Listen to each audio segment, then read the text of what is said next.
In today's video, I'm going to teach you how to turn off the notification sound in Microsoft Teams. If you've ever been distracted by the constant ding of notifications while you're trying to focus, whether it's during a meeting or while working on a project, this guide is for you. We'll walk through the process step by step so you can tailor your notification settings to better suit your day-to-day needs without the need for intrusive sounds. Let's get started by opening up Microsoft Teams. Once you have the application open, you'll want to navigate to the top right corner of your screen.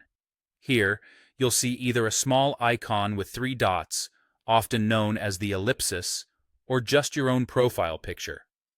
Click on this area to reveal a drop-down menu. From this menu, you'll select Settings. This is your gateway to customizing how Teams behaves and interacts with you during your workday.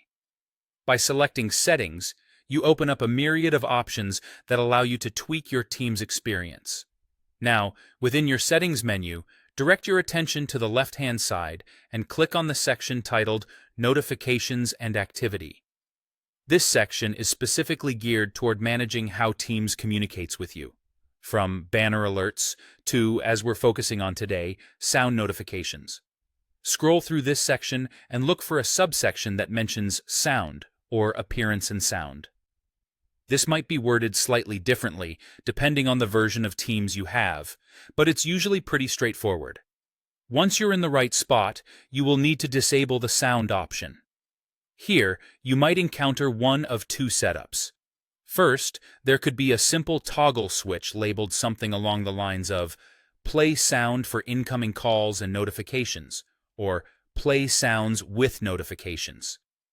If you see this toggle, simply switch it to the off position. It could also be in the form of a checkbox, in which case you'll want to ensure it's unchecked. Alternatively, you might find yourself in a more detailed sound menu. In some newer versions, there might be a more intricate setup under Notifications and Activity, further categorized under Sound. Within this, you'll have the ability to select which types of notifications you want sounds for, adjusting them to your preference. For a complete sound-free experience, you'd select an option like None or Off. And that's it. You've successfully turned off notification sounds in Microsoft Teams. Now you can carry on with your tasks, meetings, or any other project with fewer interruptions. Remember, if you ever decide to re-enable these sounds, just revisit these same settings and toggle them back on. Thank you for joining me today, and I'll see you in the next video.